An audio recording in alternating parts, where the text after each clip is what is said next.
Hey guys, how you going? Chris here from Seaflow. We've got Hamish, one of my training partners at ISA Health in. Bought lots of our gear as well. Another episode of the Flow Roll. How you doing, bro? Good? Yeah, excellent, mate. Thank you for Good. having me. Thanks for making the time. So what'd you get up to today? So today, working, and just luckily enough to be flexible enough that we can pop past Yep. and have a chat. So yeah, work before, work afterwards, Yeah, and yeah. very lucky currently. Yeah, you've had a big jiu-jitsu week. We were talking about it Yeah. before. You've hit, you say, 6 sessions in the Yeah, week. yep. And So 6 sessions this week, and I must admit, like waking up this morning, and I'm like, Stiff. All I was thinking was, how do professional athletes train? 2, 3 times a week, 6 days a week. Unbelievable. It's Unbelievable. supplements. Yeah, and just the wear and tear on their body. It's brutal. It's Yeah, brutal. And yeah. No way they could roll every yeah. single time. And Well, maybe they do. how old are you? 48. Yeah, yeah. So that's a completely different experience to what Yeah. those guys are having as well. They're from 20 to 35 and Yep. in the peak of their powers. So it's a vastly different experience, and those guys feel it. So you'd definitely be feeling it. It has been really good though to get an opportunity just to have so much technique Yeah. in one week too. Like I was like, let's see how many training sessions I can get and see whether I'm overwhelmed, how much I can retain. Yeah. Like at the end of the week, am I just too burnt out? Yeah. Am I frazzled? What'd you come to? I do think the last one I was a little bit, actually, yeah, it took quite a while. day? Yeah, Thursday day was like, oh, this might be a bit much. But it was still like, I'm still there. So You rolled, right? Yeah. Yeah. And I'm still like, I was still of the mentality that something's better, being able to be here 100%. is better than sure. not having been able to be there. For sure. So how long have you been training for, bro? When did you get into jiu-jitsu? Or actually, Yeah. when did you get into martial arts, bro? Yeah. So was there something before? Yes. Because lots of people, I find it pretty rare. Mentioned this in one of the other ones, but it's very rare people start straight Correct. in jiu-jitsu. Yeah. Yep. What did it look like for you? Similar actually to Boff. Yeah. So I'd always liked martial arts, just never really took the jump into doing it myself. But I always thought, it'd be cool to be Bruce Lee, then there was a period there where a couple of my cousin and I and a circle of friends were following WWE during the Attitude Era. And The best. Yeah. And for some reason, that kind of piqued my interest, and I started doing traditional taekwondo Yeah, bro. and enjoyed that. Yep. And all of a sudden, thought, oh, look, now I'm a weapon. Yeah. I'm This is it. just going to horse stance someone and throw punches at their chest if it kicks off. And while I was there, there was a couple of guys my age, and we were aware of. I think it might have been even UFC had started, Yeah. but some burnt DVDs of Pride. Infancy of MMA, Yes, yeah. Some, and I'd managed to get hold of a couple of those. Watched like a Vanderlei Silva like compilation video, Murdering people. I know, and I can remember like watching it and watching like stomps and soccer kicks and actually feeling queasy. I remember seeing a clip of Jose Aldo, full-blown soccer kicking a dude in the head with no shoes on. Yeah. And I'm just like, you've got to be wired so differently to just disregard your foot like that. Yeah. I'm going to punt this skull Yeah. with my soft-ass foot, and it's probably going to break my feet, but I'm trying to kill this dude. Unbelievable. Yeah. So then after Taekwondo class, I bought the Gracie Encyclopedia. Yep. And also BJ Penn's coffee table book. Yeah. What was like, I can't remember what it was, like MMA, BJJ. Yeah. And we bought both of those coffee table books, and I was bringing them to Taekwondo. So after Taekwondo, we would do a little bit of, we'd look at like the basic techniques and start in closed guard and try and work things out from there. And that was fine. So what year was that? Do you know? How old were you? Or I think it would have been, I reckon it was early 2000s. Yeah. Early Fuck, bro. 2000s. Yeah. And then eventually, I think Taekwondo were a little bit like, look, we're not sure about you guys learning these things after class on our premises in case you hurt yourself. Yeah. Which is Makes completely sense. understandable. Yeah. Yep. And then so I sought out. I'm like, oh well, are there places that teach jiu-jitsu in Adelaide? Yeah. And I remember looking up a few on the internet. There was one in the city that I think was right alongside where Stormy Daniels used to have her establishment. Stormy Daniels? You can Google that later. Okay, And okay. I went there. Is that the Trump? Sorry? Is that the same chick that Trump got weird with? Stormy Daniels, same chick? Oh, Sarah, yeah, Stormer. No, she might have been. That might have been Summers. Okay. Yeah. Okay. So I think her name is Stormy Daniels. So she was Right. a madam here in Adelaide. Right. Okay. Do your And research. she had an establishment in one of the squares. Yep. And there was like an MMA, BJJ, something alongside there. I went there. I think it was closed, Yep. and ISO was my next choice. Ah. So and that So was it's always ISO. yes, Yeah. and that was on Henley Beach Road. Back in the fruit shop days. Yes. I've heard of these days. Yes. I was never there, but Yeah. So I went down there, was made to feel very welcome, really enjoyed it, trained there for about 6 months. Yep. And then my wife and I, at that stage, I think not long after that, she fell pregnant. Yep. And so we started a family, and I had a break of about 7 years. Wow. I didn't realise that. Yeah. Yeah, okay. So, and then picked it up not long after that. Yep. And yeah, I think this is, this I think is my 7th or 8th year training now with ISO. Yep. So I always look back, man, imagine if I've been training for 14 years. Yeah, Phew. for sure, but you probably achieved some really cool stuff in that time, and Yep. I don't regret it. you got a beautiful family and Yeah, stuff 100%. like that. And Yep. I say this to particularly younger guys as well. Unless you're gonna create a gym, or you're gonna do this professionally as an athlete, it's got to fit in your life and be enjoyable. Because otherwise, like, jiu-jitsu is not a poor man's hobby. Yeah. It's expensive. Yeah. It's expensive on your body and everything. Yeah, you're right. So yeah, there's definitely times and places where your training will be peaking and taking breaks and stuff like that. So yeah. So was it challenging getting back in after that 7 years, bro? Was it something were you always like itching to get back, or? I had forgotten about it, Yeah. and then, but I'd always remain friends with Matt Yeah. on Facebook. Yeah. So I think every now and then I would see something, and then and he was still liking my posts that were family related and things like that. So it was always on my radar. And then I think the stars aligned, and I just texted him. Yep. Would it be okay if I came back? And he was like, "What a silly question." Yeah. So I love to have reckon you back. I reckon the time you came back maybe was when I started. Correct.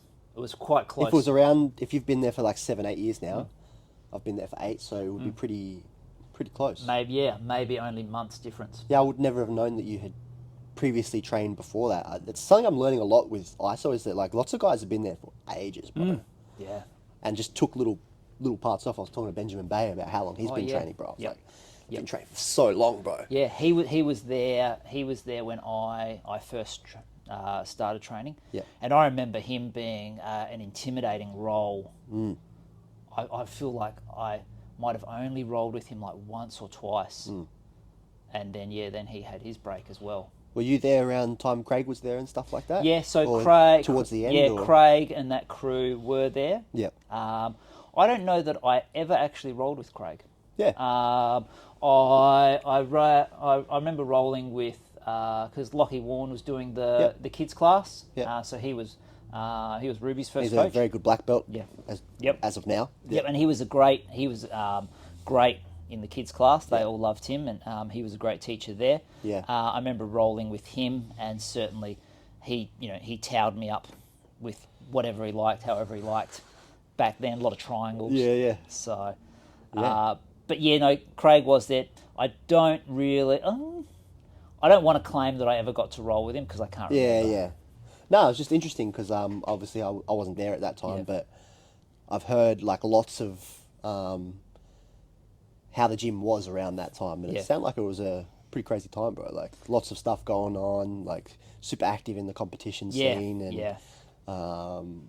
yeah. So that would have been might be a bit of a trip to kind of see those people that you started out with. Like obviously Lockie's teaching at M16, and you've got Craig going off doing crazy shit in the Unbelievable. US, and Lachlan Conway, obviously, he's out at Beachside now running the team. So, yeah, you would have seen these people kind of grow in jiu-jitsu in a different way that I've seen it, because, again, I'm still, 8 years is a long time, but Yeah. I'm still relatively new in jiu-jitsu years, I would say. And I haven't, just like, as in culture of the gym, I just haven't seen a bunch of the stuff. Like, I see members pop up, and there's people like, oh, he used to train there. I was like, holy shit, like, Really? this is crazy. Yeah, yeah. I think it's what I find, because they were always better than me. Yeah. And I was probably never really able to measure their level.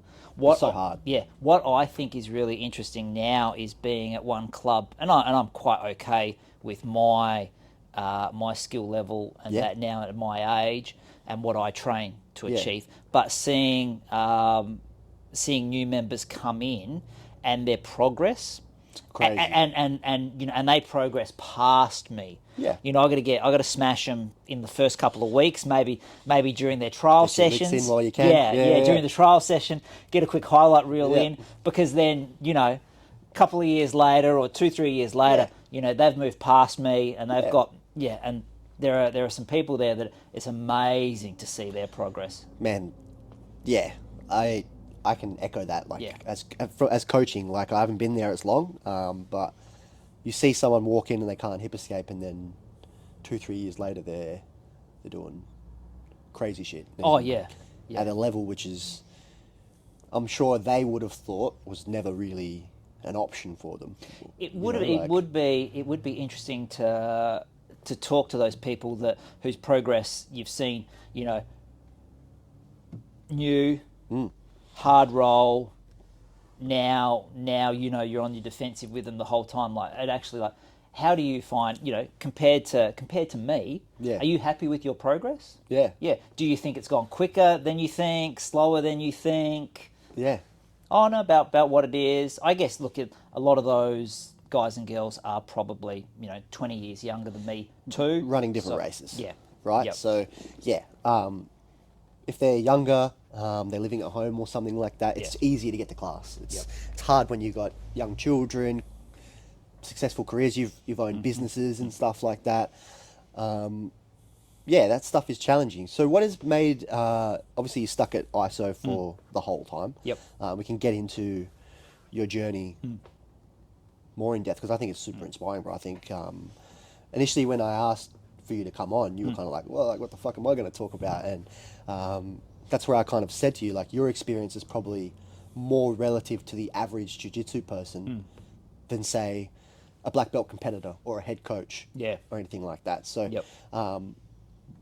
been there for a long time. People change environments a lot in work and social circles and gyms and all that type of stuff. What's kind of made you stick at ISO and maybe think, well, that's the gym for me? Because your progress has been challenged. It was challenging Yeah. in the early point, and 100%. a lot of other people would have maybe just said, oh, maybe I've got to change gyms, or maybe I've got to stop, or whatever.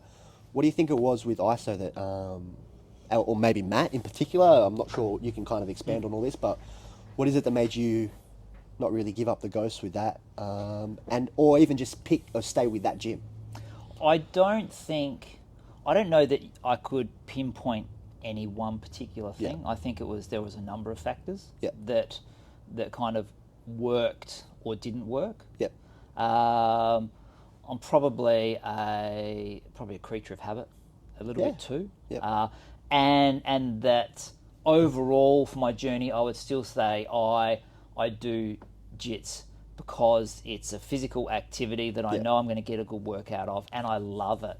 Like, it's so hard for people to stick at, you know, It is. exercise if it's a grind. And as you get older, that's so important. Yeah. Imagine if you were sedentary, Yeah. like how different your life might look. Yep. And I'm lucky that I've still got discipline to go to class and I'm motivated to go. Yeah. So that's a great And that's why thing. I asked, bro. Yeah. Like, that long in, like, I have never lost passion, and Yeah. That's just my experience. But again, you've been in it longer, right? So it's always curious to me, but particularly when people don't have a huge landmark at the end that they want to achieve. They don't have like a gym they want to run, or they don't want to be a ADCC champion or a world's champion or anything like that. They're literally just doing it because they fucking love it. Yeah. Yeah, I'm always intrigued as to what makes people stick with it. You know what I mean? Because I've always had a goal at the end. I've always loved it. Yeah. And it's just part of my routine in life now. Like I wake up and I don't think to myself, what am I going to do today? I pack my jiu-jitsu bag and go. Yeah. Well, I'm the same. I'm like, well, look, better to have the bag in the back of the car and not be able to use it than have it or not pack it. And I think I just badly tried to quote Jocko, but yeah, you tried your best. I'm sure he appreciates it. But yeah, so some of the things, like you said, you're a bit of a creature of habit. Yep. I think there was. It was good that there was such a community at ISO too, that when people talk about, oh, I'm not getting it, or I'm struggling, or the coaching or the teaching isn't getting to me. Yeah, I remember talking to you about it. I'm like, I don't know that this is for me. Yeah, I remember those. I don't think I'm making any progress. And I think you were quite nuanced in that you said, well, look, I'd much rather you move to a different club because you love doing jiu-jitsu if you don't feel ISO is for you. Yeah. Then rather than give it away cold turkey. Fuck that. No. And that's what I'm sure that's what happens sometimes. Yeah. But look, people do go to different different Clubs, gyms because they bounce off where they start. Yeah. But I was probably, well, I'll work through this. Yeah. That was a great. And it's not like the teaching staff don't have a problem with me. No. So it's me. The issue is for me to try and work through. Yeah.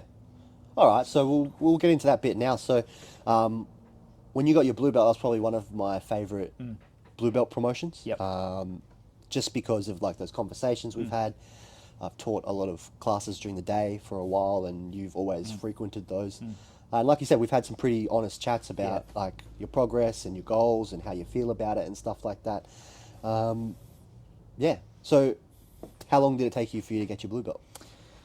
Oh, I think it took me either 5 or 6 years to get my blue. Yep. And were you consistent the whole time? Like, did injuries play a factor at any point through there, or do you think it was relatively consistent the whole time? I think for a mature hobbyist with full-time work and a family, I think I was pretty consistent, actually. I probably averaged 3 sessions a week. Yep. Yeah. So it wasn't like I was only 1 session a week. Yeah. So there, I could never really find an excuse. Oh, well, I'm not training enough. No, you're always... So my progress is limited by how much I'm not training. Yeah. It really was just, there was something that wasn't clicking for me in that I'm putting in the work on the mat, but I'm not seeing... translating. Yeah. And I think that's what I think. It might have been a couple of things. So I think there was a period of time there where I finally changed jobs. Yeah. And I think the job that I was doing, I was able to come to class where I wasn't mentally as fried. It's a huge factor, Yeah. bro. And I think looking back on it, I acknowledge that, I came to Jits because I knew I was going to get a workout of some sort. It was social, but I probably wasn't retaining much. Yeah. But I'm still going to put in work because something's better than nothing. 100%. And some tiny incremental progress is happening. So,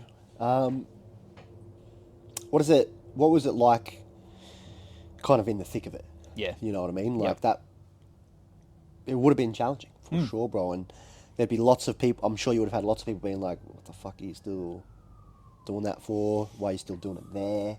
All those people have lots of questions and stuff like that. And people can have questions and stuff like that, but at the end of the day, like the journey's yours. Yeah. And how you want to spend your time and do it is completely up to you. But were there any times there where it was rough, bro? Like, would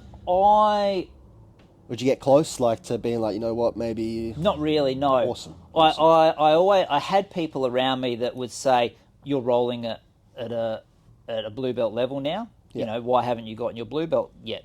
And I'm like, I would just say thank you for the compliment. Yep.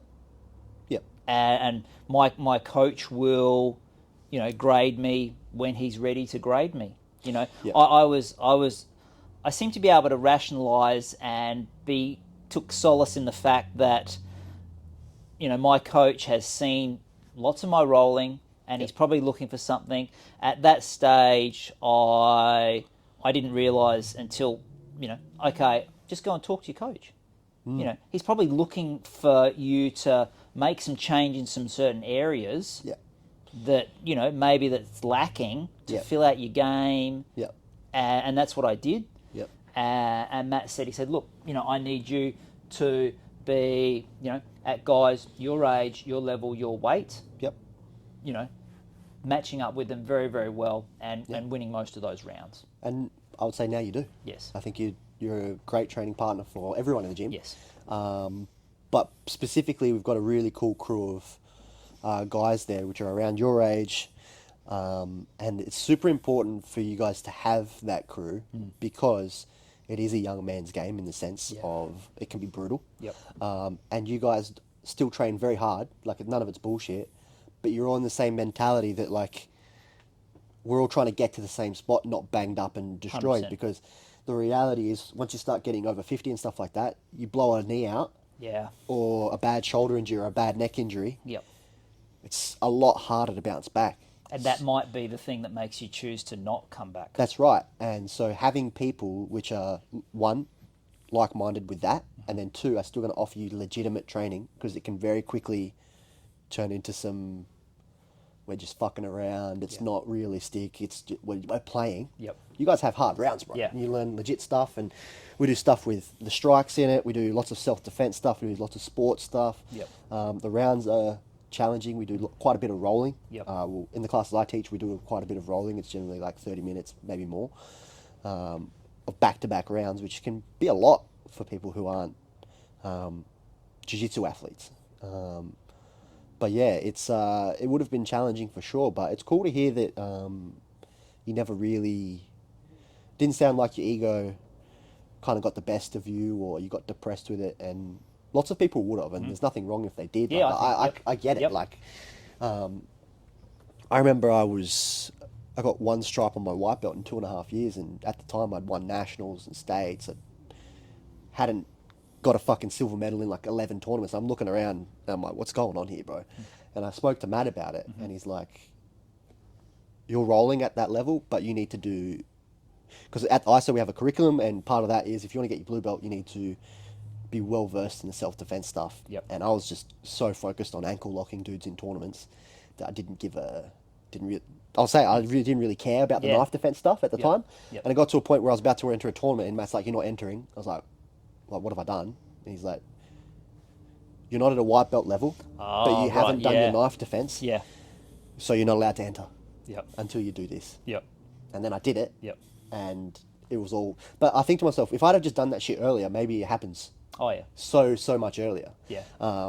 So yeah, the journey's different for everyone, and there'll be different junctures and roadblocks and things you have to go around to get there.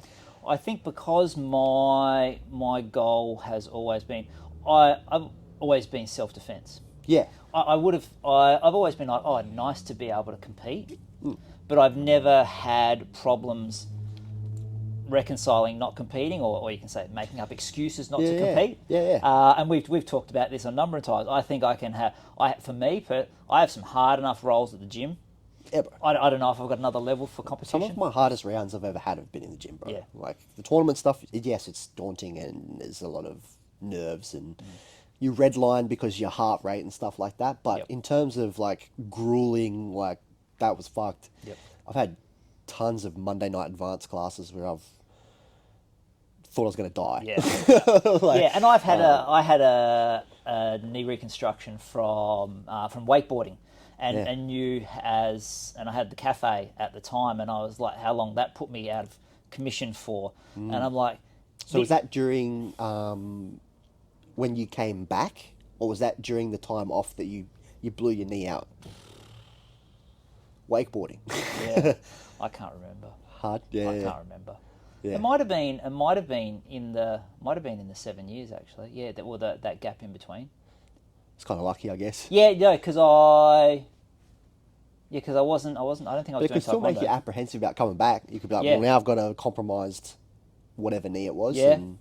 Yep. And sports jiu-jitsu had started, the leg locks had just, that when you started back Yep. and when I started, they had just started to break onto the scene and really start doing damage to people. Yeah. So it could have been very easy to be like, you know what? Fuck all that. And You it's, know, and it's like- funny how many of us oldies are apprehensive about like foot locks and leg locks, But and you and- knee bars and You and Simon are false reaping stupid and now. fucking Yeah. lateral knee barring Yeah. each other and Z-locking each other, and But it took a shift. it took a shift. And also safe training partners. That's the thing, bro. Yeah, you know, you can get to 80% of it and put it on. Okay, my training partner does know that this is happening and is okay and is working out of it, or I don't think he knows it's happening Yeah. and we're going to move on. Yeah. Yeah. Yeah, there's nothing invested in us winning the round. Yeah. It's about learn and it's about learning and having fun. The amount of times I hear you guys laughing, and I swear I've thought someone's blown their knee out because I'm looking the other way. I hear, Yeah. and I'll turn around, it's just you and Simon laughing. Yeah. I'm like, fuck's sake. And it's lovely because you're taking, certainly me, I take pleasure in when my training partner gets something ridiculous on me, or, you know, they just hit something beautiful that we both know the technique and they've just gotten it better. And I'm like, that was, they did X, Y, and Z and all the stars aligned and they just hit it beautifully. And I was like, oh, that was beautiful. Yeah, Sweet. Again, I've coached people at tournaments and I've won tournaments, and I've distinctly felt way better coaching someone to winning than winning myself. Yeah. I think a lot of coaches probably feel that way because it's more rewarding, bro. Like, a lot of the times you can rationalize why you didn't win things, but when you help someone achieve something that they thought they couldn't do, Yeah. there's no rationalizing in or out of that. Yeah, it's beautiful. It's just it's a good feeling. And it's a couple of guys at our gym, like Little Dan, Yeah. they come in, one person, and now he's slick, bro. Like, Yeah. he's improving Yes. a lot. Like, Yes. there's lots of those stories around, bro, and you don't get to see those stories or be part of them in a room that doesn't allow that. Yeah, and you can Or see promote it. Yeah, even as a person. Yeah. Too. Yeah. He's definitely coming out of his shell. Yeah. Too, and he's now. I was cracking jokes with him the other Yeah, day. yeah. It doesn't. Yeah. He probably. I don't know. I can't speak for him, but you hope it's not a room full of strangers Yeah. for him anymore. I would say that it isn't Yeah. particularly for him, but there's lots of people like that. So, when did you shift jobs, and how, if you can remember, Yeah. how long after that point do you think you realised your jiu-jitsu was becoming easier for you, or better, or you were getting better, or whatever word or metric you want to use? Did it take long after the new gig? It's a good question. I put it down. I put that the change of jobs as one of the reasons why I think I got better. Yep. It's as to whether that happened day or night. Yep. Who knows? But definitely, I think being in a job that had a better work-life balance Yeah, bro. helped me come to ISO then for lesson and be more mentally Engaged switched on. and ready to absorb. Yeah. And I always felt like I was listening and training and practicing technique and Yeah, Yeah. again, as a coach, Yeah. I don't think that you were ever not applying yeah, yourself. it wasn't like I was No, goofing no, off no. or something, but it just No. wasn't. And you were always in the wasn't- gym. Yeah, it wasn't resonating. And yeah, and I don't, like I said, I just think it was lots of those things, bro. Like, if we spoke about this the other day, a couple of years ago, I was rolling with one of the other guys, and he was more experienced, and I was like, he was upset about how the rounds went. And I was like, well, what did your day look like today? And he's like, I woke up at 6 and took my kids to school, and I dug holes because I'm a plumber. And I picked my kids up, and I came back, and I was like, I woke up at 10 a.m., watched some instructionals, had coffee, thought about my training, came in fresh, Yeah. rolled with you. Yep. I was like, if you had my day, I had your day. Yeah. These are completely different, Yep. you know? And things like that happen all the time, Yeah. bro. all the time. So there's probably a bunch of scenarios for you. And I think what has kept me interested in training at ISO for a long time too is because our focus has always been on self-defense. It's super, I think that's important to focus on too. You know, we're not, we've had great comp results, Yeah. but we're not channeled towards competing. Yeah. And I think certainly for self-defense as an older guy, you know, I feel like I am certainly invested in it. It's not something I ever see myself stop doing because I feel personally that the stakes are so high. well, you read, like, you got Todd Fox's books and stuff Yeah. like that. You're super into Yeah. the self-defense aspect. And it's really interesting. Again, I came into jiu-jitsu not giving a fuck about self-defense, bro. Yeah. Like, I came in from playing football or soccer, being in team sports, wanting to do another team activity. And because I'd always played sports where when you trained, there was always a game at the end of the week. Yeah. I was like, well, my training has to be a tournament. Like, Yep. it has to be something at the end of it. Yep. But as I've slowly done more and more, the self-defense element it's just as important Yeah. to me. Yep. Like, getting more immersed. And the jobs I did, like working on the door for so long in the city, really made me realize, fuck, man, pulling guard and ankle locking dudes is sick. But what's way sicker is not having my head caved in Yeah. by two or three, and having 2 or 3 people, or having interactions with drunk people and stuff like that who don't do jiu-jitsu. Yep. So the responses that you're getting, they're not jiu-jitsu responses, like crackhead responses, or they're just weird, right? So And how many gyms talk about or have class that talks about those kind of structures? You know, that ability to, you know, be aware of your surroundings. well, the things that Matt talks about, like Yeah. some of the, like he's a jiu-jitsu wizard, but he's a self-defense fucking wizard, Yeah. for sure. Yeah. And some of the things he talks about, it's very it's very rare. A lot of it's preventative. A lot of it's Correct. being switched Yes, on. that's where I right? was going, yeah. Like it's the answer isn't to armbar the dude with a knife, right? The answer isn't to take a guy down when he's with 3 of his mates, right? Like, not being there in the first yeah, place. exactly.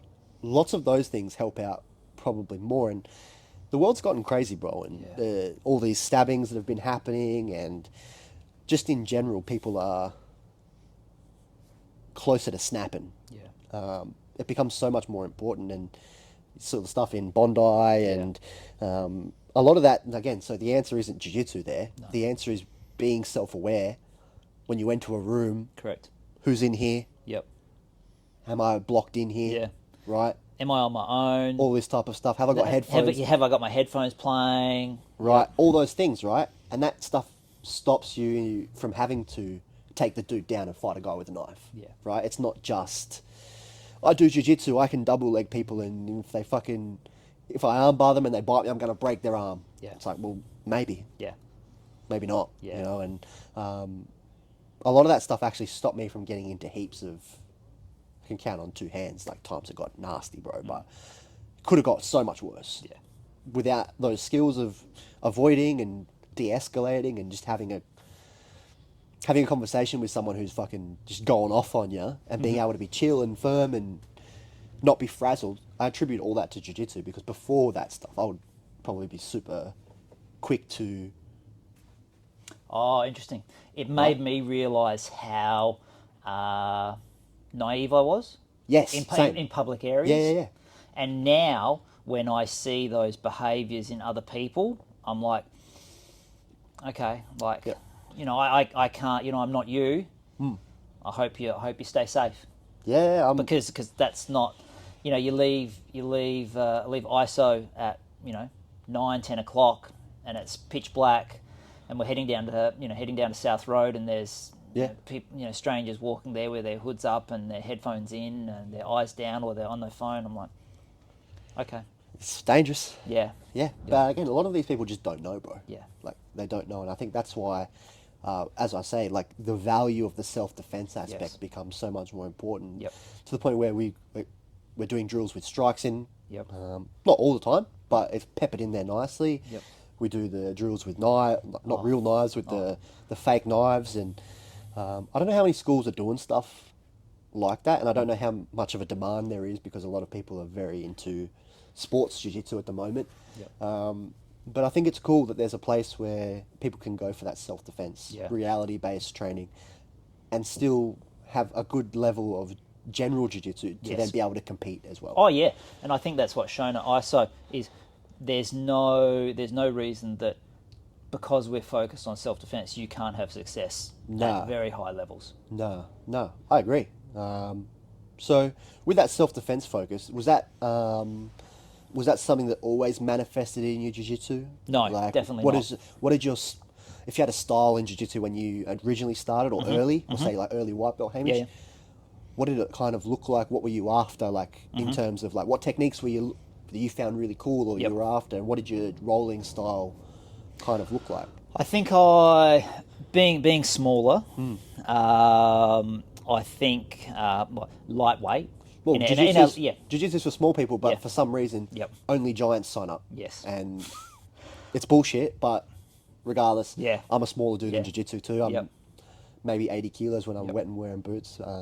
But yeah, I think it was always initially it was closed guard. yeah, And keeping someone in your closed guard as a white belt and inhibiting their movement. yeah. So just slowing it Yeah, down. a yeah, little slowing bit. it down and then doing things off closed guard. Yeah. So, Kimuras Yep. or hip bump sweeps Mm-hmm. and then coming up from there. Or the one that I still don't practice enough and then we'll have an epiphany do, technical stand up and getting Right. away. So good. So good. And especially when someone gets it on me and I'm like, oh, of course. And that's money, bro. Yeah. Like, Yep. if someone knocks you down in a self-defense situation and they're either standing over you, being able to technically stand up Yes. is important, or if they're on top of you, Yep. right? And then for sports jiu-jitsu, if you don't care about standing up, you get people breaking their posture trying to keep you down. So now Yeah. front headlocks are in, Yep. sweep options are in, Yep. lots of stuff. So does your jiu-jitsu still revolve around the closed guard as much? And what type of success did you found that you had? Because I find Yeah. closed guard's a tough position. Yep. Yep. Particularly with the ability for people to posture up. Yeah. A lot of your other guards, you're either using the floor or you've got grips which will slow that down. Yep. What did it look like early doors for you with the closed guard stuff? Probably pretty grim. Yep. I'm trying to think what I've only recently come back to guillotines, Yep. and now some other sneaky little things. Yeah. So what for does your closed guard? What does your jiu-jitsu look like now? Like, Well, what it's are the- actually now it's probably more playful than it's ever been. Yeah. So people would watch us and they'd be, he's doing like butterfly and half butterfly, Yeah. but then again we still do a lot of knee shield, Yep. which definitely has self-defense value. Yep. And only recently we went back to we've gone back to the world with closed guard Yeah. for a little bit, and I'm like, oh yeah, that's right. Yeah, good. this is hard. As the person on the top, the person on the bottom's got a lot of things they can throw at you. Well, and particularly when one of my favourite things to do teaching a class is to halfway through add the strikes in. So I'll have people playing jiu-jitsu for ages, and halfway through, now strikes are in. Yeah. And with closed guard, when it's jiu-jitsu, sports jiu-jitsu, great. Yeah. Great spot. Yep. When the strikes come in, Yeah. it's significantly harder. And that's what showed up probably my personal style is a big hole for me. Yep. Is as I've slowly gotten more technically efficient. Yeah. I probably try and wait for my opponent to move more, and then find a gap to use my limited Yeah, there's- amount of explosiveness. There's nothing wrong with that. Yes, And but then I think I don't initiate enough. Yeah. Then when you put the strikes in, I'd be like, well, now I've just been getting pieced up because I've been waiting on the person too long. we literally spoke about this yesterday. Yeah. We roll with a 3-minute timer all the time. That's not much time. Yeah. A lot of the time people rush. Yes. They rush. I've only got 2 minutes left on the clock. I've got to get something done. So just run headfirst into problems. Yep. When in reality, Cook 'em taking for your 2 minutes. time, Yeah. it's fine. If I finish a round and I'm on top, Yep. they never got on. I was on top the whole time, and maybe I haven't subbed them. I'm fine with that. Yep. Because in a world where there's no timer, they probably don't Yeah. get anything going. And then again, it changes when we bring out the knives. Yeah. Yeah. Because So then different. It's suddenly, before the class, during the class, we're doing back attacks and we're arm bars or kimuras or whatever it is. Yep. And then the stimulus suddenly changes from getting away, Yeah. not doing jiu-jitsu. And I try and make that a point to people because Matt's put that on me. Jiu-jitsu, as a jiu-jitsu coach, it could be very easy to be like, jiu-jitsu's the answer always. Like, I need you to think it's the answer always so that there's always a demand. But sometimes it's not. No, that's And right. Grappling with a dude with a sharp object or a girl, Yeah. not the answer. And it shows to how if an inexperienced person can access a weapon. They're now not inexperienced. They're deadly. Yeah, that skill gap has suddenly, Doesn't matter. Yeah, it doesn't matter. They just start going crazy with it. I say to people, it's all well and good, jump on the back, but if they grab a knife and fucking stab over their shoulder and they get you in the face or in the neck, Oof. Yeah, it's going to be rough. Yeah, and I think while we look at technique for when we do our knife defense as well, like we were talking about, like a lot of that is a bit certainly confrontational. Thinking about, wow, I just got shanked a dozen times by In the hood. yeah, by someone that pulled out this pool noodle that they had tucked into their belt because I didn't isolate that arm well enough, or That's how quickly it happens. Yeah. One stab turns to two stab, and you're a great proponent. You do this with the guys constantly. I always ask people, how many times can you get stabbed before you die? And they're like, like 4, 6. I'm like, That's you don't mentality. know, bro. Yeah. You don't stop. Yeah. If I'm doing the drill with you and you stab me, I'm like, oh, you stabbed me. Yeah. It's like, all right, you've stabbed me, I've got to get going. And something Matt always told me, dealing with sharp objects, people with sharp objects, you're going to get cut. Yeah. It's where and how many Yeah. times. Yeah. And that's a fucking full-on thing to kind of... I've had times with people with syringes and glass bottles, and I'm like, fuck, man, like... That idea, I'm going to get cut, but it's not... It's making my hands sweat thinking about the times, bro. Yeah. Like, and I've never had it to that extent, Yeah. but I'm exactly the same, just thinking about... just having to reconcile, I'm going to get fucking cut here. It's going to be gross, but I have to come out of here alive. Yeah. Yep. And then you think about and we kind of had that debrief a couple of classes after the Bondi situation and working that through. Horrifying. Yeah. Horrifying. And then you bring it back to a pool noodle in class, and Matt talks about even just not only about the mentality, but making sure you don't build training scars. Yeah. With the way you handle that noodle. People think it's over the top and bullshit, and it's like, well, maybe it is, but do you want to find out? Yeah. Ever? Yeah. No. Yeah. It's completely different to finding out whether that's bullshit than if an armbar works. Yep. Consequences are so different. So now your jiu-jitsu has it's obviously progressed really well, and you seem to spend a bit more time on top as well. Yeah. Was that a conscious shift, or? I still think my top game is the weaker part of my game, and maybe that's just come from developing, being on bottom and being defensive for so many years. Yeah, that's natural. Yeah. Yeah, you'll get really good at surviving and escaping and playing bottom position before you get good at passing. Yep. And it's interesting for some reason my game has, if I would say my top game now, it's kind of pass into some kind of half guard. I've seen you squish and do. Yeah, and then from half guard, squish, and cook until I can get to mount. Yeah. And then mount, I will generally, I'll look for head and arms. Yep. Or I will kind of, I'll now try and isolate, get an arm up, Ezekiel's. See, everything you're talking about now is get on top, stay on top. Yeah, 100%. Which is great for self-defense as well. Correct. So that has kind of actually molded. You say like your style's playful, and it is. Like you're having a great time, you play lots of funky positions and stuff like that. But even like your end game and where you prefer to be has been molded by the self-defense aspect of get on top. Because there are spots when you're on top that it's going to be challenging to disengage. We're talking about escaping the closed guard on Wednesday, right? Getting out of the closed guard safely and quickly, challenge. Yeah. But it's going to be harder for the closed guard person to get up, I would say. and I find it harder. So I always say the head arm. Yeah. I always try and finish that from mount first Yep.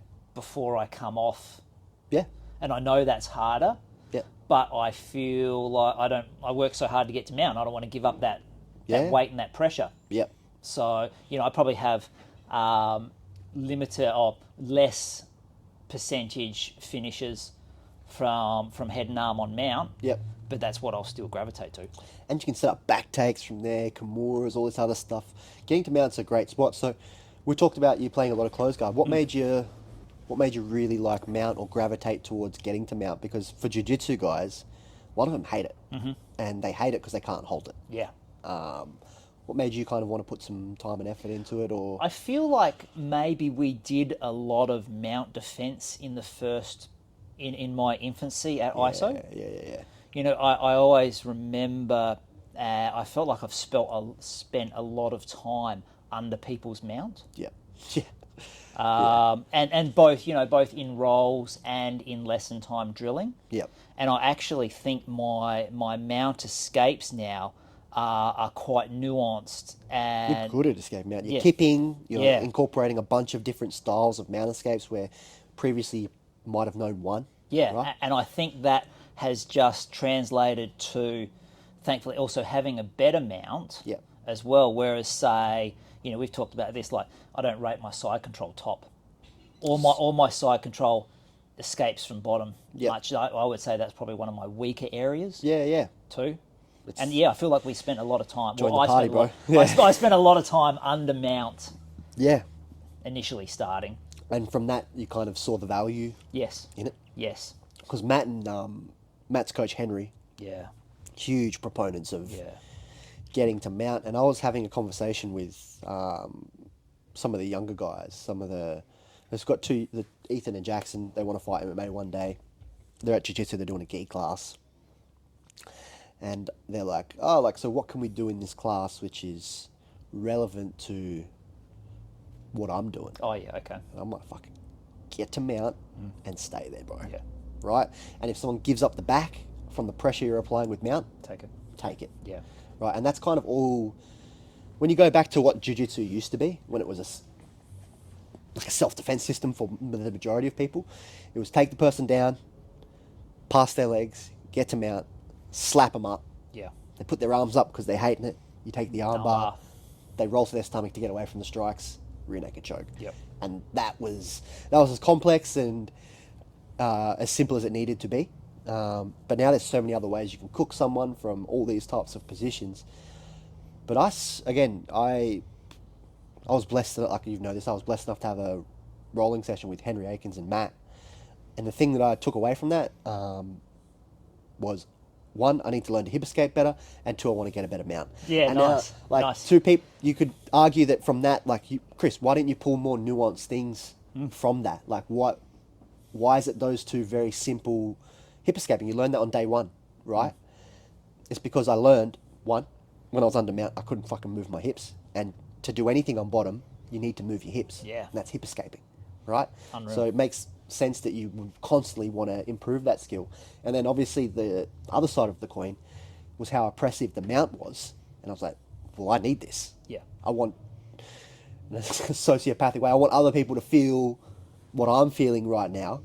And because it was mind-blowing, bro. And I really enjoy that as an older grappler, Yeah. is getting to mount and knowing, this is a younger, more explosive, more athletic, more powerful, heavier.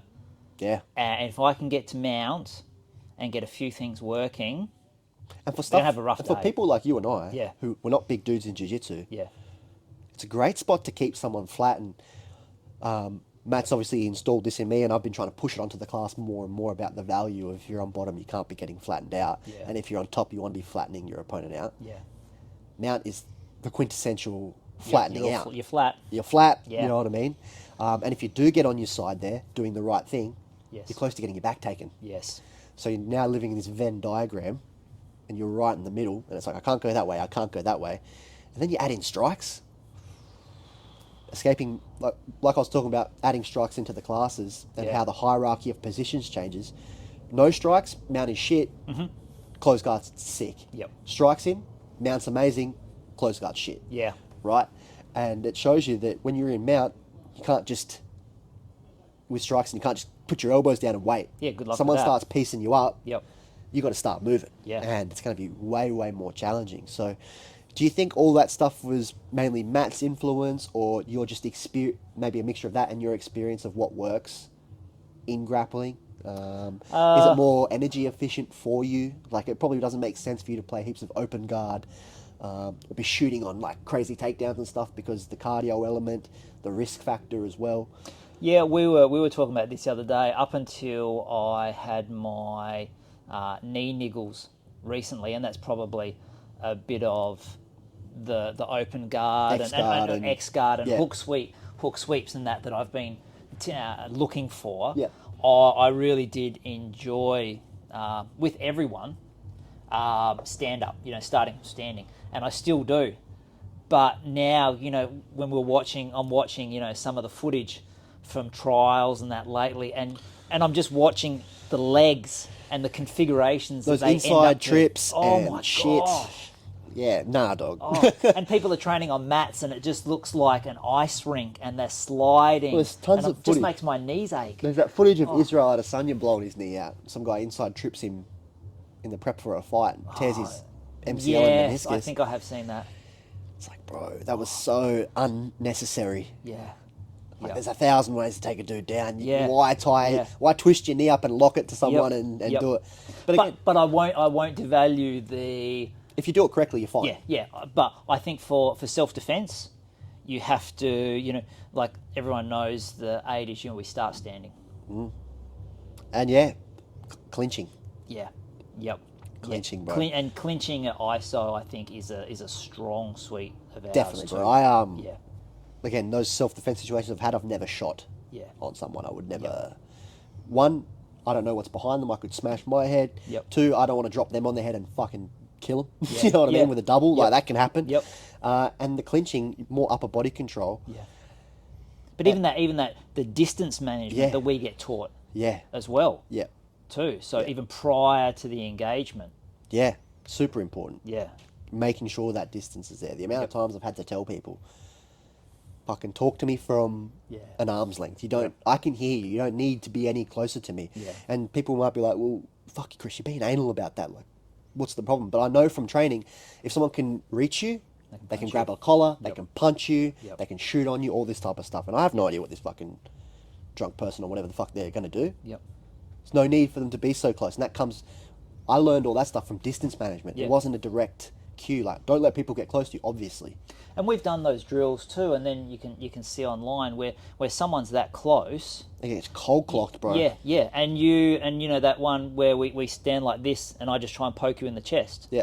And you know it's going to happen, but I can still do it Yeah. before Super quick. before you can stop it. And lots of people are just, if they're in the street and someone's getting up in their face, they're just too shy to be like, step back, Yeah. step back. Yeah. You know what I mean? Yeah. The amount of times I've had to Or- put my hand on someone's chest and take a step back, myself, I'm like, stay just there, bro. Or it escalates, and then Yeah. Because from there, headbutts, Yeah. you can't see below the hand line, things just come up, bang, knives and stuff like that. Yep.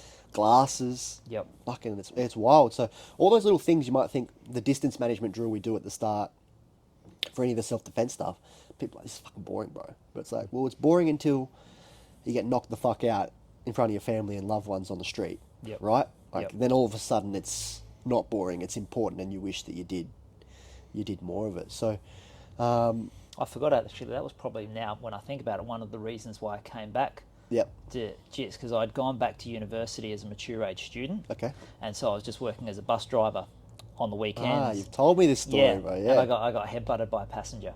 Yes, how'd that play out? So it was late one night. Wasn't very many people on the bus, and I was a uni student at the time, catching the bus and being a bus driver. So I was always a chill bus driver. You know, Yeah. People that get on and not pay. It's not worth it, bro. Yeah. And you're told, look, for the price of the ticket, just get them on. In 20 minutes they'll be off. Yep. You know, just drive the bus. Yep. And this guy got on, and I remember he had a bag of goon, and I'm like, okay, and he was a little bit excitable already. Yep. And I'm like, okay.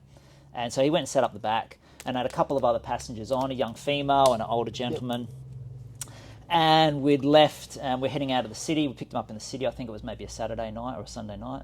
And he'd obviously polished off the bag pretty quickly. Yep. And then went and sat behind the girl. And I'm on public transport. I make sure my back. yeah, I'm at the back of the bus, not because I'm a cool kid. yeah, I don't want anyone coming up behind me. yeah. And then we were stopped at some traffic lights, and she came up to me and she said, "Look, I'm a bit concerned about this guy. He's sitting behind me and he's saying stuff and breathing on the back of my neck." And I was like, "Oh, okay. Do you want to just sit alongside me?" Yep. And she goes, "Yeah, okay." And then he started running up and down the aisle as we were going and just screaming in her face. You know, you're a fucking whore. Yeah. Just awful. And so we pulled over on Churchill Road. You're in the Mecca, bro. Yeah, and I stopped the bus and opened both the doors, and he'd gone and sat back down, and I'm like, "Oh, look, mate, you know, I've called the police. Yep. I think this is your stop. You better hop off." Yep. And he goes, "I'm not getting off." And I hadn't called the police, Okay. so it was an empty threat. Yep. He said, "I'm not getting off. You can't make me. What are you going to do about it?" Yep. And this went on back and forth for a while, and then he got up, and he was quite close to me, and at that time, you know, I wasn't aware of managing distance like I had, and he got too close, and I remember I had glasses on that evening, and he headbutted me and just got my head out of the way, and he cracked me on the bridge of my nose. And then he went to do it again, and I just got him by the throat. So I pushed him back by the throat. He grabbed both the upright bars to stop me pushing, and we just had a bit of a struggle. Then I remember he had a spray can somewhere must have been in a pocket or somewhere that I'd never known. That fell out, and I remember hearing it go clonk, and he looked down for it and let go. And so I just grabbed him around the neck. And I don't think I really had anything in particular. Yeah. But I just squeezed, and he kind of freaked out a little bit. Said, okay. I let him go. I said, "Get off."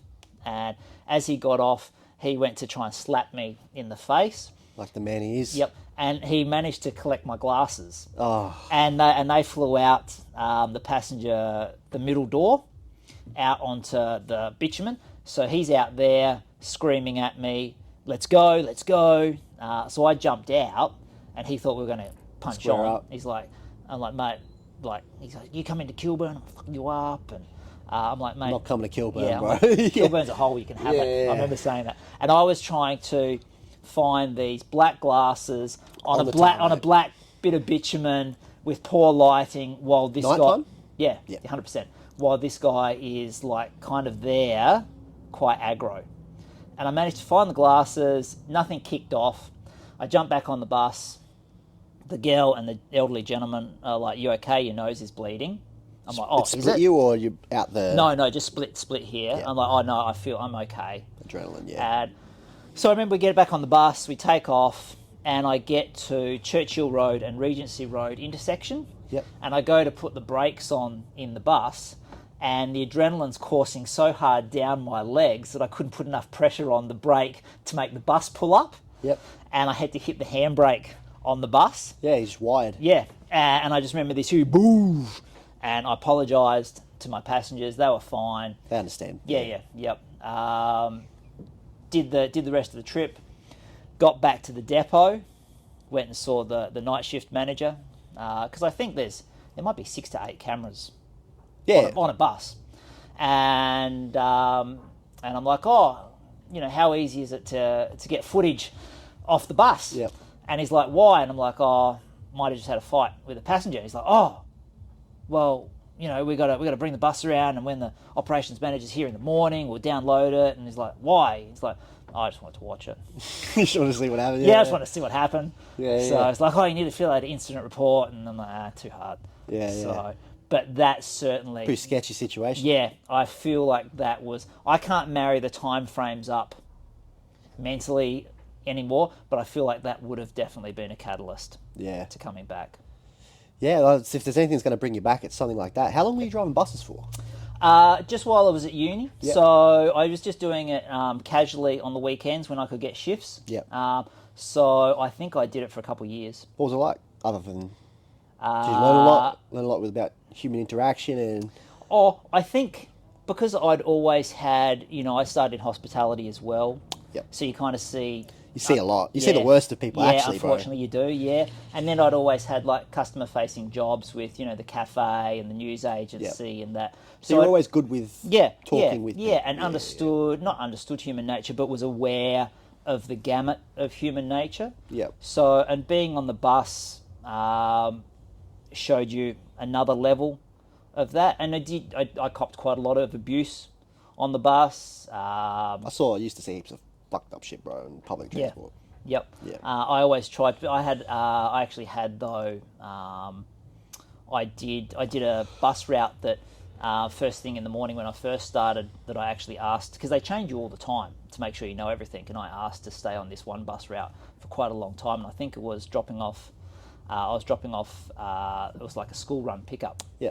And I remember the kids actually did a card, and they all signed the card and gave it to me because I was picking them up, and because I'd always greet everyone. And they're like, "Oh, we're sorry to see you go, and the next bus driver is going to have big shoes to fill," and that was lovely. I mean, I don't know how many bus drivers get farewell cards, because I'd be catching the bus as a uni student, and just see, these drivers that are so invested in their little piece of power, and be like, "Nah, I can't change that 20. You can't ride." I'm like. Bro, I watched a bus driver. This was one of the situations I had to get involved in. A young guy jumps on the bus. I'm behind him, he's jumping on, I'm jumping on. I'm literally on the way to class. Yeah. He's wearing a backpack. And the bus driver's like, "Oh, you don't have money, you can't come on." Yeah. And the guy's obviously tweaking. Yeah. He's obviously... I'm not advocating you just give scumbags what they want. I'm not saying that you should give away products, or if you're an IGA, you should let someone steal or whatever. In this situation, for that bus driver, he earns no less money or more money if the guy rides for free. Mm-hmm. The only thing that can change for him is the hassle. Correct. And I remember thinking to myself, I got a justice complex, bro. I'm like, fucking pay your ticket. I don't give a fuck. But I just remember thinking to myself, bro, this is not the hill to die on. Yeah. And you were taught that in training. Yeah.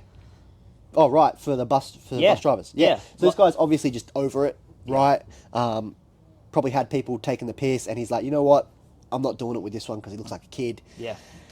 Kid reaches back, slaps the shit out of the bus driver, and fucking spits a fat loogie on his face, right onto his face. And the bus driver's up against the thing, rattled. Yeah. And I remember, I just grabbed the guy by the little thing on the top of the backpack and pulled him back, and he skittled out the door. And I'm looking at the bus driver, and I'm standing in the doorway. I'm like, "Shut the door."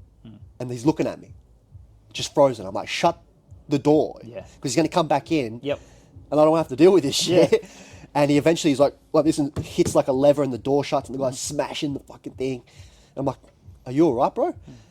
And he's like, yeah, I'm all good. And I remember, not that I should not pay for my ticket, but he's like, "Oh yeah, you got money for your ticket." I was like, "I've got a ticket, I'm about to scan on, but this is what got you here." Yeah. You know what I mean? This lack of awareness that the $2, at that time, the tickets were $2.50 or some shit. A concession probably, right? Yep. It's probably $1.50, bro. You've just been spat on and slapped by some psycho for $1.50 that's not even going to your pocket. Yep. It's just this idea. Yeah, I would play it mentally differently. Yeah. I knew, because you're changing routes all the time, but you might be doing the same route at the same time for a week or so. Yeah. And you'd have the same person each week that you'd see, and they'd be like, "Oh, don't have any money." "Yeah, no worries." Okay. And then they'd be like, "Oh, don't have any money."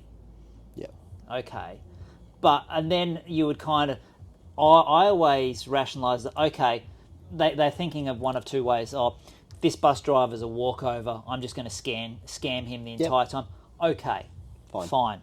or this bus driver's actually okay. He's going to help me, like Yeah, he'll level yeah, with me. yeah. As opposed to getting on That's a and, good way to look at it. making a drama, and then he's on my bus, and he's elevated and he's like, you know, angry and everything else because I've embarrassed him or you know, pressured him or something like that, as opposed to just getting on and like, hey mate, how you doing? He's like, oh, I don't have a ticket today, I don't have any money. Yeah, no worries, I'm happy to take you into the city.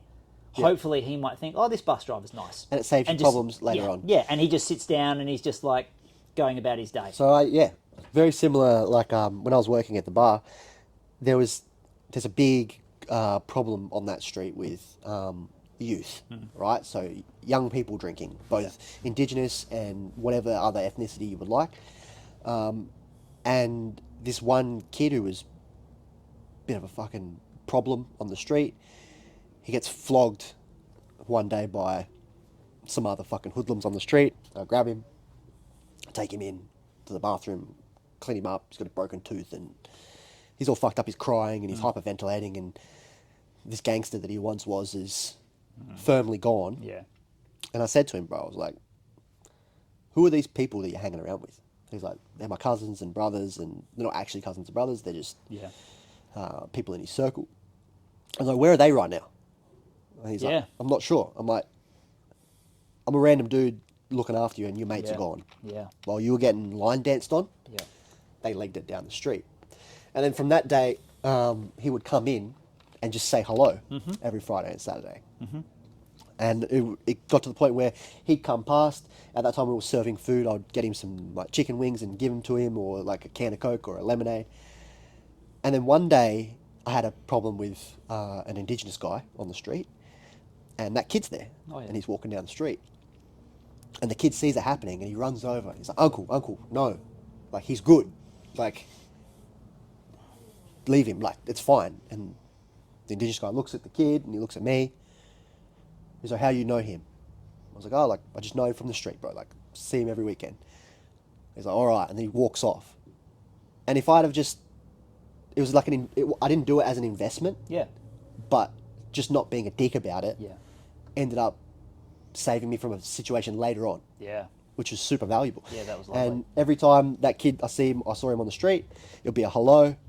He would never fuck around near the bar. He probably fucked around elsewhere in the city with his mates, right? But he never did it around the little place I was having to be in. Wow. And I said to him, bro, if you're going to fight, I told him, if I see you fighting on this street, like, I'm not giving you shit, right? So... take him around the corner, whatever. I didn't give a fuck. But don't do it here. You'd even hear horror stories back in the day of like, oh, you know, bus drivers are, you know, school kids are mucking around. Yeah. So the next day, the bus driver doesn't pick them up. Like, you do not leave school kids behind. Like, bro, that's so... Yeah, that was like a rule. Like, you always pick up the school kids. I would have, and sometimes they'd be, you know, they might be new to the route and they'd get on the wrong bus. Yep. Yeah. And then they get to the other. Oh, I'm on the wrong. Don't worry, I've got you. We'll sort this out. Yeah. You know, we'll take. You know, like, you know, call whoever you need to call or do whatever. Say you're late because you got on the wrong bus. Yeah. But I'm not just going to say sorry. You're meant to be over here and this route's finished here. I'm not just going to dump you and leave. I mean, as a parent too, I couldn't think of anything worse than thinking, you know, like it's pouring with rain and, you know, my kid's sitting there because the bus driver's had a bad day with some other kids and he's not picking up kids from XYZ school anymore. So, you know, stuff you. And that's where those situations where having a little confidence and some empathy will save you in the long run, bro. Yeah. Because I think to myself, what if I'd made an enemy of that kid? Yep. And like, I'm not scared of a child. Yeah. Right? But what if there's 10, 15, 16-year-olds, they come with knives and bats and shit like that? It's completely different. Yeah. And he obviously thought it was valuable. Yep. And I'm sure you would have had similar situations on the bus where you've got these sketchy characters. But strangely enough, between sketchy characters, there seems to be like a code. Yep. Like, if you've helped me, we're good. Yeah. Right? And I'm like, this is bizarre. Yep. But I'll profiteer off of it. Like, I'm not going to be a piece of shit, but if I can navigate this with some soft skills and end up making not a friend out of you, but be Switzerland with them essentially, and it helped out in the long run. I'm sure there'd be a lot of bus drivers who end up in lots of workers that do similar jobs Uber drivers, taxi drivers, Yep. people on public transport who draw a line in the sand, thinking it's the right thing to do, and actually just creates way more problems for you over some shit that's not even yours, bro. Yeah. Like I always said to the girls and the guys at work, you come to work and you go home safely. That's the end goal, right? You leave the way you came in, Yep. right? You don't go leave injured, you don't leave sad, you don't leave scared, whatever the fuck. That's the goal. Yeah. Right? Yep. And that's what the goal should be always. Yep. And if your employer wants you to do something that's dangerous because they can't vibe with you on that goal, that's their problem. Yeah. You don't have a... Yep. It's not your job to die on the hill over a $2 bus ticket, No. you know? And I think doing martial arts and coming kind of back to jiu-jitsu now, it allows you to have those conversations, have that empathy, have that confidence in yourself to be like, well, if I let him do this, he's not walking over me. Correct. Like, it's not a reflection of me being a pussy. It's, well, in the long run, this is what's important and this is how I we think achieve that's, it. and you know, it's been talked about, you know, 100,000 million times by hobbyists and practitioners and podcasts. Jiu-jitsu is it's a Darwinian environment. Oh, bro. Yeah.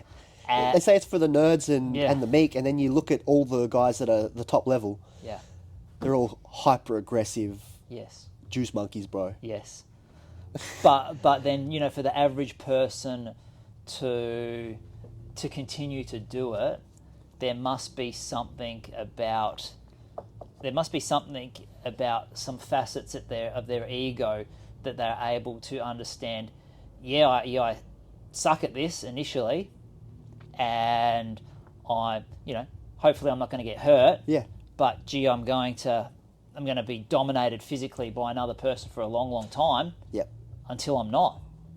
That's a fucking full-on feeling, bro. Yeah, I always yeah. mention it to the guys Yeah. about, especially guys who are very stiff and can't loosen up, or each round is for their honor or whatever the Yeah, fuck. for sheep stations. Whoa. I'm like, bro, this is not it. Like, Yeah. this is not how it goes. Like, and again, we won't mention his name, but one of your older training partners, how you realise how within himself he would roll constantly, like no ego, and it's like this guy's capable of serious damage, bro. Damage and levels of aggression that you and I probably couldn't fathom. Yeah, and he's You know? training after, doing shifts throughout the night, Yeah, still putting in work and yeah. probably running on fumes. But this idea that shit's going to be hard and it's going to take a slog, that's kind of everything, bro.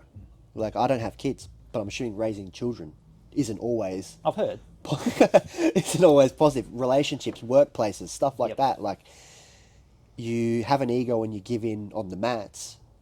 It's kind of just like a microscopic view of how you're going to deal with lots of things, because there are obviously way more stressful situations you can be put in outside of life than a jiu-jitsu role. But at the time, that shit can be really stressful for people. And if people come in with, people don't like being touched, people don't like being, they're claustrophobic and all this type of stuff, it can slowly, it's that fucking cliche cringe thing, get you comfortable with weird situations Yeah. and not freak the fuck out. I think that jiu-jitsu has helped me in my managing work relationships as a manager. And at Yep. the same time, though, jiu-jitsu has helped me with my professional career. Yep. As someone that has been able to use jiu-jitsu as an outlet for stress relief Yeah. and exercise. And because you do talk about it, like when you're at training, or even, when you're rolling, I'm not Yep. thinking about anything else. You're not thinking about bills, No. problems, bro. Yeah. People say it all the time. That resonates with me 100%. It's almost like meditation in the Yes. sense that, and a lot of people come in, we spoke about this yesterday as well, some people come in literally just for the rolling. Correct. Because their life is so fucking full on, and Yep. they just need that hour and a half in the day Yeah. where they can just switch off. Yeah. And that might be enough to get them through the day. And it's bizarre that someone would look at that and go, really? This is like your form of relaxation, or, But it's relief? not that, it's a or... flow state, that's the Yeah, thing. So yeah. it could be knitting, it could be whatever the fuck, you know what I Yeah. mean? And what jiu-jitsu teaches you is, one, to be resilient, two, shit's hard and takes a long time, and three, how to learn, bro. Yeah. And to be honest, if someone asked me what's the most valuable thing jiu-jitsu's given you, there's lots of valuable things, but easily the most valuable thing, and one thing I don't hear people say enough, is it taught me how to learn things, bro. Yeah. And it was the first thing that rewarded me for the effort that I put in. Yeah, correct. And what I mean by that was I played a lot of team sports, and whether I cost my team or my team cost me, it didn't matter what you put in, you're tied to other people, right? So you might go to training every single session and someone might go fuck all, and then as a team you lose. Yeah. Right? But for me, it gave me that ownership and that idea of like, well, this is all kind of up to me. Mm-hmm. There's no excuses. Mm-hmm. And it's slowly, if you let it, can let you kind of filter out a lot of that bullshit, and it teaches you like, look, I'm not an idiot. I can learn things. Yes. It's just the situation I was in, or the people I was in, or with the coach I was in. And so now I know if, God forbid, like I woke up tomorrow, I couldn't do jiu-jitsu, I know I could get high level at knitting or table tennis or whatever, because I know what the formula is. It's immerse yourself in it and do it a lot. And that's why we circled right back to the very start. Probably why I never really wanted to quit. Yeah. Was I remember having the conversation with you. I'm like, I've put so much time. You've come so far, bro. Yeah, yeah. Even if, and it's only one belt level, but I probably would have always questioned myself. Yeah. Why? And then like I realised, how much sweeter is it going to be? Well, how sweet was it? Yeah, that's right. And like people don't know this, like I'd shut up. It's only it's only a blue belt, mate. You're not getting awarded your black. Yeah, but for some people, Don't give me a platform. Like, that's the first step to that. Bro. Yeah. And for those of you who don't know, we've got an award at the gym called the Iron Sharpened Iron Award, and it goes to pretty much the best teammate in the sense of not their level per se, but who trains best with other people, who's constantly helping, positive vibes, essentially that. And you won that last year, right? And I think that was a real a tick along with your blue belt that things are right on track for you. And Matt's a no bullshit guy. Yeah.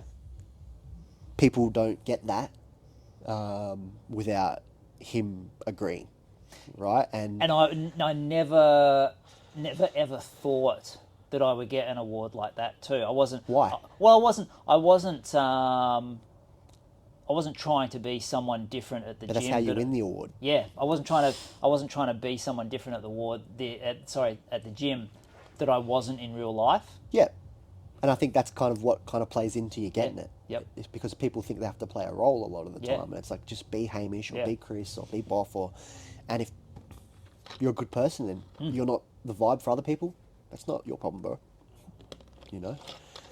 I think too that I'd take a lot of pleasure now in being an older member of the gym in... well, you're someone I take new people to. Yeah. To drill with. Yeah, right? lifting the level of the gym. Yeah, and that could be probably Rises a bigger compliment than, say, being the sharpest guy in the room, right? Because I know the new guy is going to be way better off with, say, someone like you who's going to, you know the route, you've walked it yourself, you know it's hard, right? You're in a position where you're not trying to win every round or die. No, 100%. And they can learn from the way that you drill, the way you approach classes, your outlook, how positive you are, how you didn't let that 6-year thing kind of fuck with you. Yep. Where lots of people, it does fuck with them, bro. And I get it. I can understand what a stripe or a belt means. It's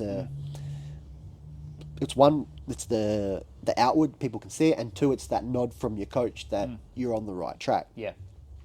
But at the end of the day, bro, they're colourful bits of fabric and tape. Right. Yep. And if what's hinging on your happiness is some dude that's not related to you validating you, you've got bigger problems, bro. Yep. You know what I mean? And then again, it's easy for me to say as a brown belt. Someone was asking me, "Oh, when are you gonna get your black belt?" I'm like, "I've fucking no idea. I've not thought about it." Yep. And people are like, "You're lying," and I'm like, "Obviously, I've thought about getting my black belt, but it's not something I wake up and I'm like, well, when is it?" Yeah. Because if the belt stopped now, I would still be training. I'm the same when I look at people like, "Oh, do you think you'll get your purple belt next year or the year?" I'm like, I look at the level in our gym and I feel like there's a chasm between me and I'm like, I've still got so much to learn. But so does everyone else at blue belt. Exactly. And purple belt and brown belt and black belt. Yep. Right?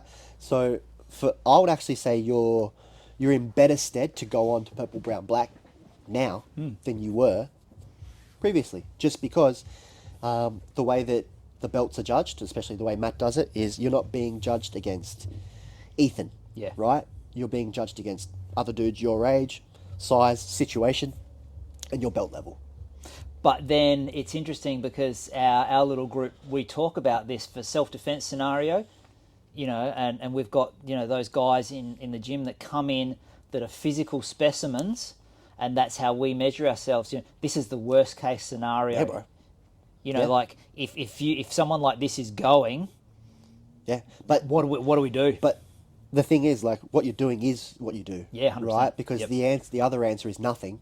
And that's not the answer. Yep. So you just give yourself the best chance. Yeah. People always ask me, is like, I've had, again, back to the door stuff, have people come up and talk to me and tell me all the nasty shit they're going to do to me, and not in the nice way. And people will be like, Chris, like, you train. Like, why didn't you just smash that guy? And I look at them, like, literally like they're a fucking idiot. I'm like, what are you talking about, bro? Like, this idea that it's definitely going to go my way, or that I'm going to come out clean, or that I'm not going to hurt that person. They're words. There's no rules. There's guys literally telling me that you're a dickhead. And I'm like, don't call me a dick and I'm going to fight you. I look like a fuckhead. You know what I mean? Like, it's like, well, if he wants to... I got my brown belt, and 2 days later I'm working at the bar, and some drunk guy's fucking around out the front, and I was letting him sit underneath because it was raining. It was under an umbrella, and he shakes the umbrella, and the water comes off the umbrella and drenches the people next to him. I'm like, look, bro, like, I'm happy for you to sit here because you're plastered and it's wet and it's cold, but don't shake the umbrella and wet the people. He's like, you're a dickhead. And I was like, oh, right, easy, bro. You can get up and go walk in the rain. Like, you don't have to sit here if I'm a dickhead. He gets up, he's like, do you train? Do you train MMA? And you know this, I tell people no, always, because I don't want to entertain that stuff. I'm like, nah, bro, I don't train anything. He's like, I'll triangle you. He's like, I'll fucking kill you with a triangle. And I'm like, in my mind, because Ray's there at the time, Tan's there. Okay. And they weren't egging me on, but I could see them smiling. And I'm like, yeah, you probably could, bro. You probably could. He's like, I train at this place and I'm going to fuck you up. And I'm like, all right, bro, cool. And he ends up in this awkward position where, like, he doesn't want to go any further forward. And I'm like, yeah, fine. And it's funny, isn't it? Like, those escalate, you get nothing back, and it kind of short circuits it. Yeah.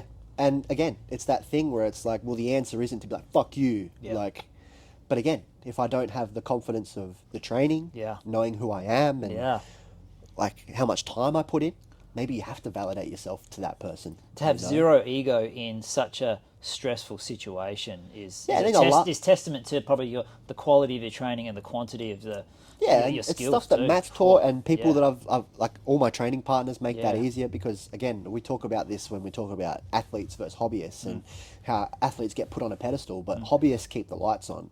Hobbyists make those athletes athletes. When those athletes are training and getting good, they're rolling with the hobbyists, right? So this idea that it's just your coach or whatever that you get this stuff from, you get it from lots of people. And again, this, if you get drawn into this, well, I do jiu-jitsu, so I've got to use jiu-jitsu, or I'm insecure and I can't have this guy challenging me. It's bizarre. And having like-minded people, good people, helps you realize I don't need to do any of this. It's all kind of pointless. So, and that's why I take great pride in, like you're saying, you know, if you get a new person to come and partner up with me, that, you know, that their experience at the gym is a safe one, it's a positive one, it's invaluable, bro. They have a good time, a bit of banter. That's it. They feel like part of the team really early. You're not you're easy to have conversations with. You'll chat with them. You know, I'll let them work a technique. They'll probably tap to them 2 or 3 times as well, and they come back. Oh, look, this is, because we often do at our gym. We get people there that aren't meatheads, and are training for probably, you know, really good, valid reasons. And I take a lot of pride in it. Look, this is important, that this person, it would be really valuable if they stick to it. We've got that, I won't say his name, the guy who drives from Peterborough every Thursday, 3 hours to the gym, 3 hours back. Unreal. Once a week. And for that hour, he's not winning rounds, bro. You know what I mean? He's travelling that distance to get squished and laid on, and his progress is slower. But he keeps coming, and there's a reason he keeps coming. And obviously the jiu-jitsu is good, but he obviously feels good with the people inside. Yeah. Because otherwise you wouldn't drive that far, bro. You would just pack it in. Yep. You know, and people like that only get comfortable when they've got people like yourself and other thank people you. that are in the gym to train with, Yeah. and get to know them. Because a lot of them come in with no social skills, right? And you just start talking with them, even just teaching them technique. That might be the first conversation or the first time they've looked someone in the eye for the day, bro. That stuff builds people and builds people up. So that's why I take new people to yourself, and there's a couple of other people as well. There's other people who probably have more experience or could technically teach them more. But 100%. That's not. Yep. But that's not what's important at that time. Yep. And I don't think it's as valuable either. Like, I would much rather train with a purple belt who's a good dude than a black belt who's a flog. Yeah. Yeah. And that was, you mentioned that the other day, you'd rather lose smoothly yeah, I'd than rather win lose. like a spaz. and Matt told me that earlier. Yeah. At the start, That's a long-term plan. I was in a competition. I was in the competition phase at that point. I'm like, I would rather win like a fucking spaz. Yeah. than lose. Because I'm winning. Because I'm winning, bro. Yeah. And then I got what he meant. It wasn't actually about winning or losing. Yeah. It's how you approach your training and how that makes you improve in the future. Yes. Right? And Yep. it's true. I Yep. would rather lose smooth than win like a spaz. Yeah. Because people, they'll look at you and you're constantly in control. Yeah, it Yep. didn't go your way. But you're not like fucking freaking out and your eyes aren't bugging out of your head and shit like that. And that stuff's super important. Yeah. And that's good for, as an older grappler that wants to do it forever. That's Yeah, the for goal, your, bro. for your longevity. We all want to do this till they Yeah. throw dirt on us, bro. Yeah. You know what I mean? Like, As minimal, and injuries are going to happen. I just inevitable. wrist locked myself this week. So, but there's no reason that I need to make things worse than they need to be. No. So what are your goals for your jiu-jitsu, bro? Like, are you someone who most definitely wants a black belt? Like, obviously that would be the ideal situation. Yeah, true. But does it hang on that? No, Is it God, no. literally just No. you're in it because you love it and Yes, it's good for 100%. you? Yep, So 100%. for you you're not going to be a lifelong blue belt, but it seems like you'd almost continue training if that was the case, bro. Oh yeah, I have that duality of admitting, yes, I want to be a black belt. Yep. If I end up, I won't stop training Yep. because of the color of my belt doesn't change. Yep. Because I know now that I've been doing it for long enough that I'm still progressing, Yeah. and the progress may not be at a level that is at the level of other people in our gym. Yep. But I'm still enjoying it. I'm still picking up skills. I still feel that I am engaged mentally and I'm learning something new, Yep. which I know, is good for you, bro. yeah, it's good for you. Yeah. Yeah. So And it's empowering, yeah. bro. And I would still love, I have 2 daughters. Yep. And I know, and they're busy at the moment with sport and other things. Yeah. My youngest trained for quite a while. Yep. And was quite good at it. I'd love for them to come back. This is the best one way day. though, bro. Yeah. Like, you've stuck with it. And you also show them and your family and your wife that you can stick to stuff, bro. Yeah. It's hard. Yep. That's important, you know Yep. what I mean? Because again, I always say jiu-jitsu's like a zoomed in version of your life, and if you quit at jiu-jitsu, you probably quit in the career field and friendship field. Quitting, it's like Jocko Willink thing, bro. Quitting become, like, once you start quitting, Yeah. you become your habits. Yeah. And if your habit is, well, when shit's hard and makes me uncomfortable, that's the problem. Yeah. And I It's really, always gonna I be a really problem. treasure the friendships that I've gotten out of it.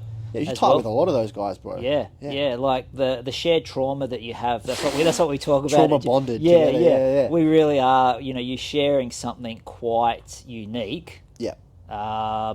Because it is such a small subset of people that find joy in such a weird thing, that you become quite close. And I at this age now, I'm quite comfortable with a small circle, a small So much tight better, bro. circle. So much better. Yeah. You see these people probably more than a lot of people see their family, bro. Like, I'm in the gym pretty much Monday to Saturday, except for Friday.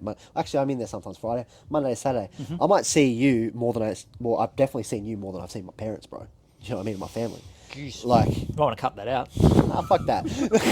Nothing wrong with my family. I just like jiu-jitsu. If they trained, it'd be so much easier. But the point there is that you kind of You see these people when they're happy, when they're sad, when they break ups, and when they get married, and all deaths in the family, crazy shit. Yeah. Like there was a guy at our gym who had something crazy happen to him recently, and Yeah. I'm sure you guys being Yep. around him made that easier. Yeah, I reached out to him. Yep. And he knows he can come to training, Yes. train with you guys, Correct. not get injured to Yep. compound his problems. Yep. Probably not forgetting what had happened, but takes his mind off of it for a couple of moments, and it's way better. Yeah, and you know? someone that you know, like, oh wow, like this person's still talking to me after I've cooked them in Mount with Brothers Milk for Yeah, Brothers Milk. for 5 minutes, Yeah. and they still want to talk to me afterwards. Yeah, Yeah. we They really like you. yeah, we might have something in common. Yeah. So, what if there's anything for people who are watching, bro, who Yeah. are around your age, bit younger, maybe even a bit older? We had a guy at 67 sign up the other day, which is fucking Animal. wild. What would you say to people, bro? Well, like if you had some tips, like 2-3 tips, what do you reckon they would be? I don't think there's anything revolutionary that people haven't found or that I haven't pulled out of other podcasts. Is that it's a marathon, not a sprint. Yep. And everyone starts for different reasons, but 100%. you definitely need to you need to have some pretty solid reasons, To stay, bro. to stay, because it will test you. Oh, bro. Test you like with your motivation, your discipline. It'll test you. You know, some people it will test financially. Some Yes. people it will test physically. Yep.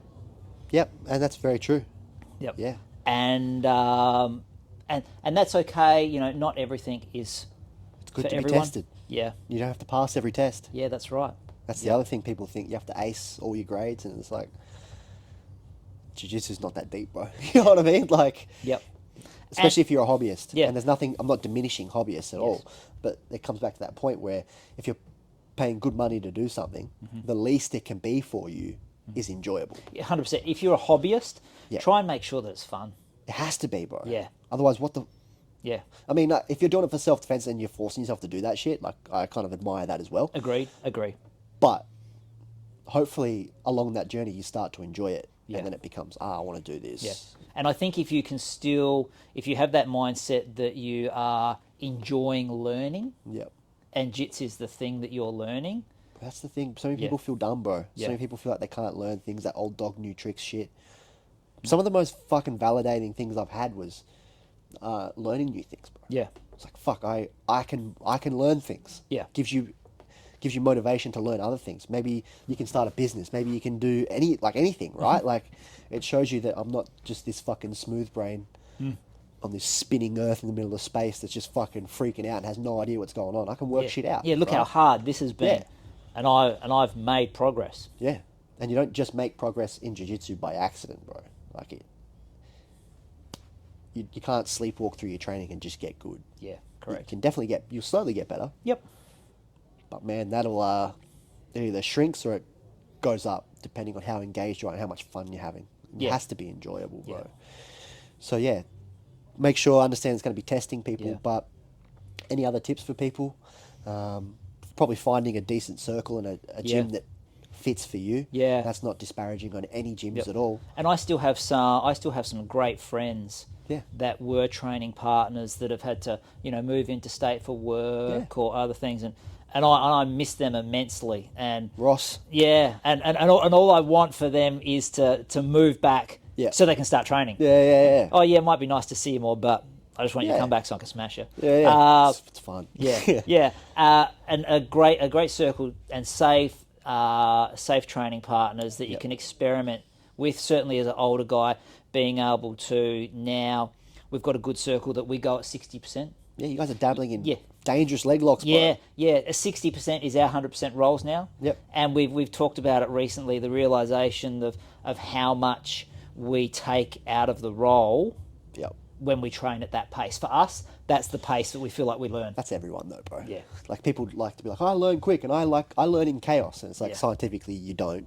but keep telling people you're quirky. Like Yeah. okay. But the reality is, you need to be moving at a at a pace that's digestible for you. And that pace for you might be 5 kilometers, and for me it might be 2 kilometers. Whatever it is, you got to find that pace and hit it. Yep. And keep the foot on the gas and keep Yes. going. And maybe you learn quicker as you go. Yeah. Like someone like, I always reference Fernando. And my brother trains probably once or twice a week. Yeah. And I always say, man, like if he competed, I would have half the gold medals I have, because he would have taken fucking half. Yeah. And I train 6 days a week, bro. Yeah. Like, where's the justification in that? I know. But you can't be like, oh, boo-hoo, like Fernando learns faster than me. Well, I need to hit this amount of reps and this amount of times, and that's what I'm going to do. Yep. That's it. And he seems to... He's always smiling, bro. Super humble, always smiling, like willing to let me work. And just when I think, oh, I'm improving, oh, okay, that was He's just... slick too, bro. Yeah. You just set that up, didn't you? Like, Yeah. yeah. He's, unbelievable. he's one of those guys, again, like, Super safe training partner. bro, and you can learn so much. Bro. Yes. And he can do any technique. Like the other day I was trying to... What was I working for? It was something foot related. Yeah. And I was like, oh, I'm on here. And then I look over and realise I've been, fluffing around with this for about like 5 your hands seconds. up. Yeah, 5 seconds, but it felt like 30. Ever. Yeah. And he's looking at me with a heel hook locked in, waiting for me to realise that he could have vaporised my leg like 30 seconds ago. And his smile, bro. Yeah, I know. His smile like when he's on bottom, when he's on top, Yep. when he's getting Yep. hammered, when Yep. he's hammering. Yep. And I'm like, oh, okay, yeah, there's some yeah, thank you, mate. I'll tap now. Yeah. Appreciate that. Yeah, so hopefully in the future, what do you reckon your jiu-jitsu journey looks like, bro? More of the same. More of the same. 100% more of the More of same. the same. The only thing that, hopefully we keep the injuries at a manageable level. Yeah, They're going to happen. they're going to happen, bro. Yeah. Yeah. If anything, I would just like to train more. Yeah. I think I'm one of those people that time on the mat for me It's valuable. is valuable. Yeah. Yeah. So Yeah. the more I'm there, the more I'm engaged. Yeah. It is beneficial for me. But look, unless I win Cross Lotto tomorrow, I'm just going to have to. I'll manage it. Some weeks it's a lot of training. Yeah. Some weeks it's no training. And if you won the lotto, I'm assuming he's probably still training. Oh my God! Yeah, that's what I mean. I would just train more. That's it. Yeah. Yeah. Then that's one of the goals. Oh, I don't have to work anymore. Geez, I'm going to be training a lot. Yeah. And do you think anyone who's interested in martial arts around the 50 years of age, particularly jiu-jitsu, I know what the answer is, but I'm going to ask you. Yeah. Do you reckon it's too late for them, or is it a martial art that's not going to work for them? You know what I mean? Like, I wouldn't recommend 50-year-olds getting into kickboxing 100%. or boxing. Yeah. Just the brain stuff. Yeah. Right? Yep. And the first thing And to it know is as you get hard older training. is your reactions. Yeah. Right? Jiu-jitsu, you can slow it down. Yep. Right? What would your answer be? It would be You can train safe. Yeah. Without a doubt. Yeah. But you've got to find. You might bounce off the first few gyms that do that too. Yep. So you need to be able to. You need to find somewhere that you can train safe. You hear the cliches. I want to be in shape before I start training. No, you just need to start training. You'll never be in the shape Yeah. that you want. Yeah. Yeah. Yep. Start training. Find a place that respects your age. Yep. And doesn't mean that just because you're a white belt, if a brown belt or a black belt want to say you roll, you have to roll. Yep. No, you're at an age where it's important that you look after your body. So the gym and the coaches should make you feel comfortable in saying, look, thanks, mate, but I might just pass on that one because. Yeah, you don't even have to really justify it, to be honest. Yeah, exactly. Oh yeah, they're good tips, bro. Yeah. So we've actually spoke for an hour and 40 minutes. And you were concerned you'd have nothing to talk about. Yeah, well, there might be 5 of that's worth keeping, though, let's Five be of them honest. worth keeping, 5 of it we might throw out. But Yep.